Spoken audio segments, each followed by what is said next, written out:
magbigay ng one sentence o two sentences na mga message o wishes o message of good luck to Father Richard. So Joy ang mauuna. Mauna na ako kay uwi na ako may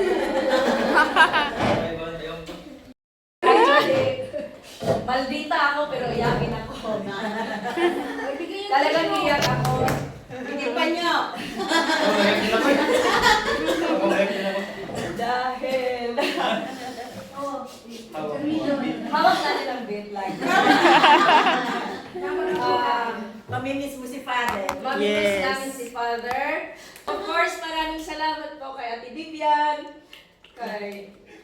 Kasi pag si Father talaga ay nasa bahay, todo Ate Vivian talaga ang nagluluto.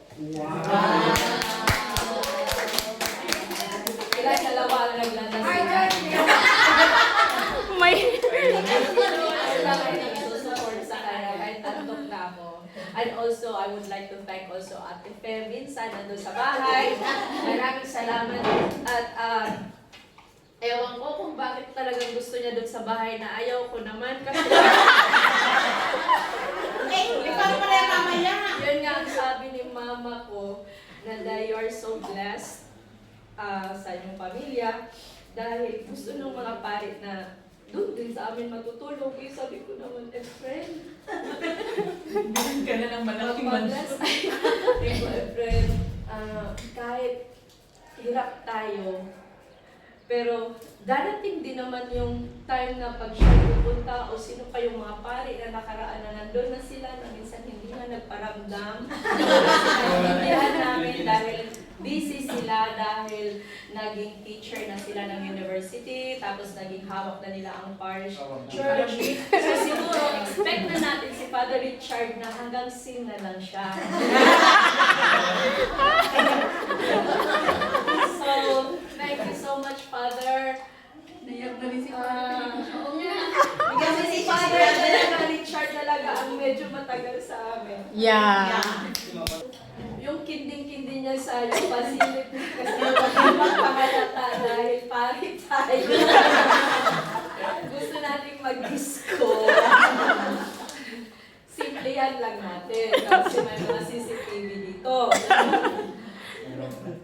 Oo. Kaya maraming salamat, Father. Hindi ka namin malilimutan. At of course, Tita Vivian, alam mo yan, pag nag-asikaso, tapos hindi ko talaga makalimutan, pag nandyan ang mga pari sa amin, mayroon namang darating na blessing. Kaya Yes. dumating ang tatlo, may nagbigay ng karning baka, ayun. Yan.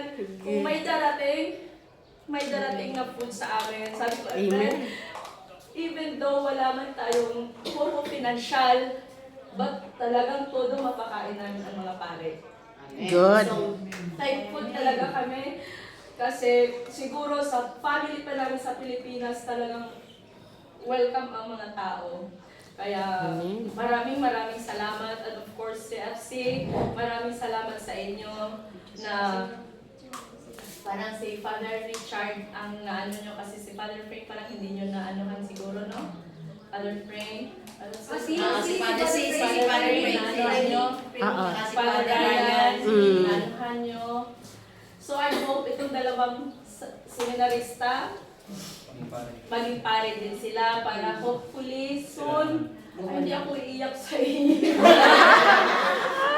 Talaga promise namin si Father Richard. Yes. Dahil ito lang talagang matyaga na pare na laging nagme-message sa akin, yung iba hindi. Pero naintindihan ko sila dahil sobrang busy sila. Kaya ganun talaga. So expect ko na sa'yo. Okay. Medyo pala tawag. So thank you so much, Father, and all the family of CFC. Maraming salamat.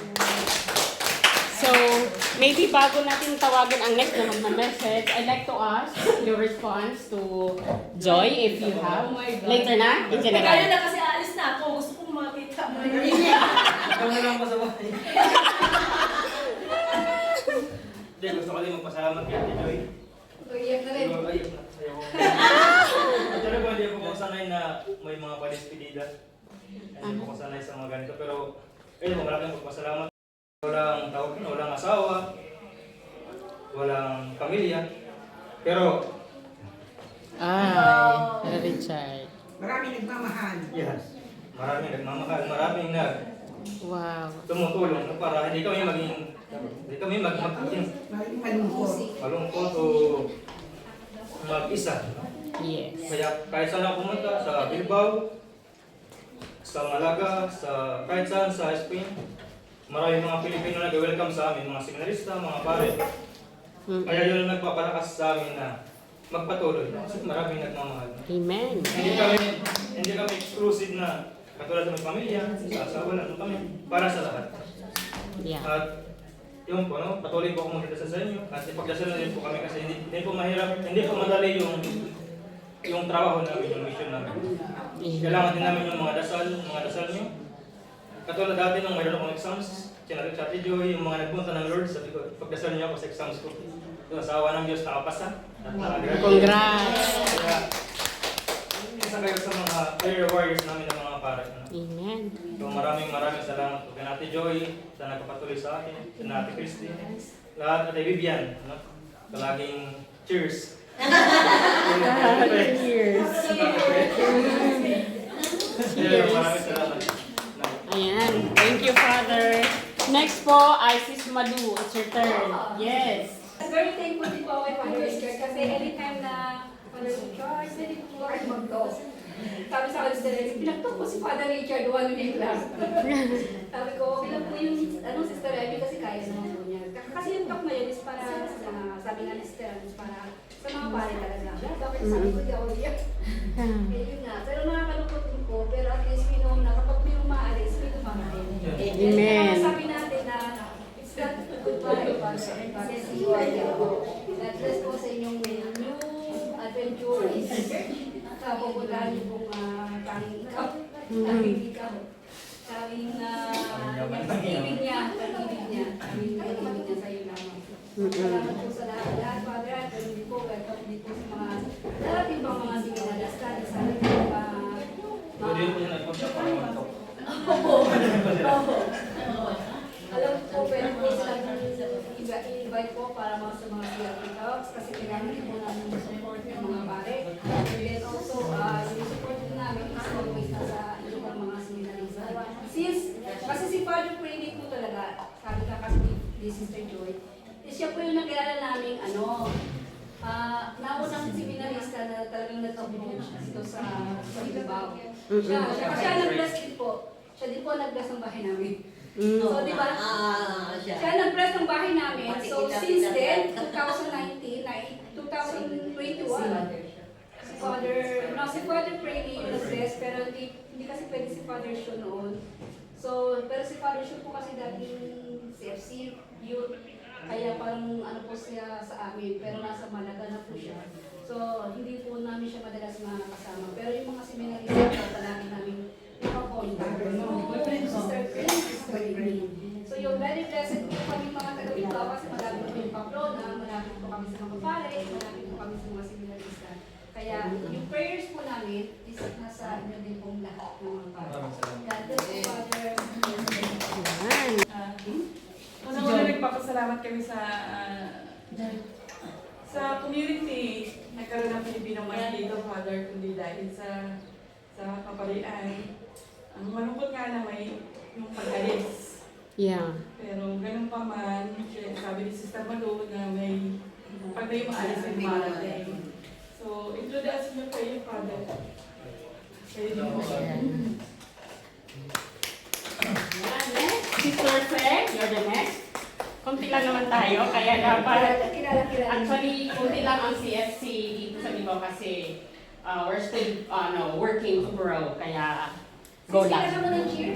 Sa pag-alis ni Father, ako kayo nalulog ko. Yeah. Minsan lang tayong nagkasama, pero parang Ang tagal. parang ang tagal na. Dahil ko nung nakakapag-open ako sa inyo ng mga may bagay, kaya parang ako nalulungkot sa pag-alis niyo. Sana po sa pupuntahan niyo ay maging maayos at maalala niyo kami. At sa yung mga yan yung kagaya ko mga seminarista staff na ito. Sana maging minsan ay nakapunta rin po dito sila. Makasama rin namin. Father. Cheers na lang! Cheers! Cheers pa lang po. Ay, nako. Siya, Father. Maraming salamat Good po. luck naman po sa inyo. At salamat po sa lahat. Maraming salamat din.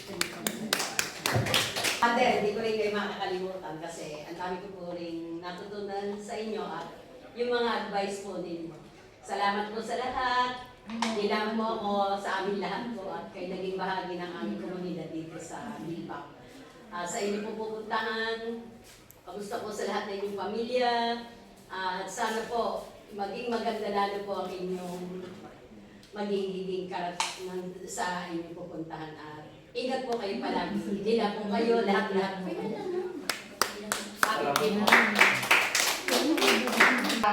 Nakita ko ikaw. At the same time, parang nagkaroon ng konsensya yung puso ko kasi nung mga time na umpisa ka dito, I was not here kasi hands-on ako sa alaga kong matanda. And someone told me na meron daw ako oray na pare. So, on that news, proud ako, lalo na sa iyo at sa inyo ding dalawa dahil meron akong kasama. Actually, ako lang dito ang waray. Well, my ate, yung nanay ng mga pinsan ko, waray si ante. Pero, hindi siya marunong magsalita ng waray kasi at the age of 12, nag-move niya sa Cebu kasi taga Cebu yung asawa niya, yung papa ng mga pinsan ko. Kaya wala siyang alam ng waray. So, happy ako, nalilipay at nadako nga inyo, mga kapalian at seminarista. So, nakaka-proud at good news ito para sa akin when I go home kasi magkikita kita and I hope I can attend your mass sa Katarman Cathedral kung saan ako nakatira at I hope we meet again doon at mag-banding. So, maraming salamat at naging bahagi ka at ang nagustuhan ko sa iyo, Father, kasi hindi ka intimidating kasi may mga pare talaga, aminin man natin, intimidating yung iba.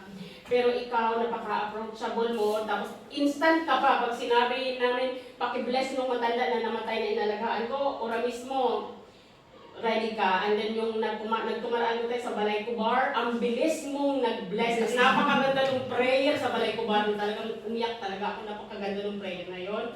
Kaya happy-happy yung may-ari, which is kapatid ni Ate Dominga yung may-ari.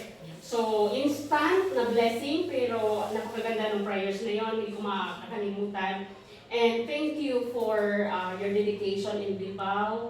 I was so proud of you because as waray nun, siyempre dala-dala natin ang waray nun na bandila. So, and hopefully ulit magkaroon tayo ng time. And thank you, Father, talaga sa imo kinasing-kasing na pagservisyo dito sa Bilbao. Thank you very much.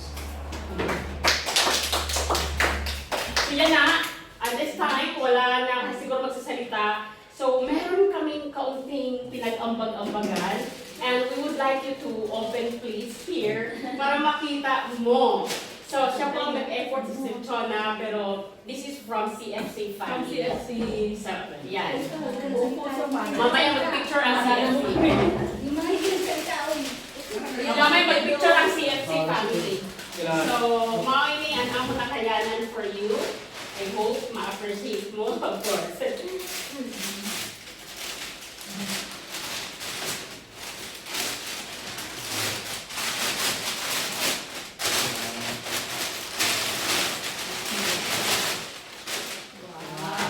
Pang-travel. This is a Samsonite. Napakaganda. Yun. Lagayan na ng sutana. Di ba? Pag mag-isa sa- May purpose na. Kaagad. So, Grateful po, Yan. Father. Salamat po sa Maraming salamat po. yes, Aura, picture taking. Kung pagagamitin ko po ito, maalala ko palagi yung Bilbao, yung Yes, Bilbao. yes. So, picture ang CFC family, please.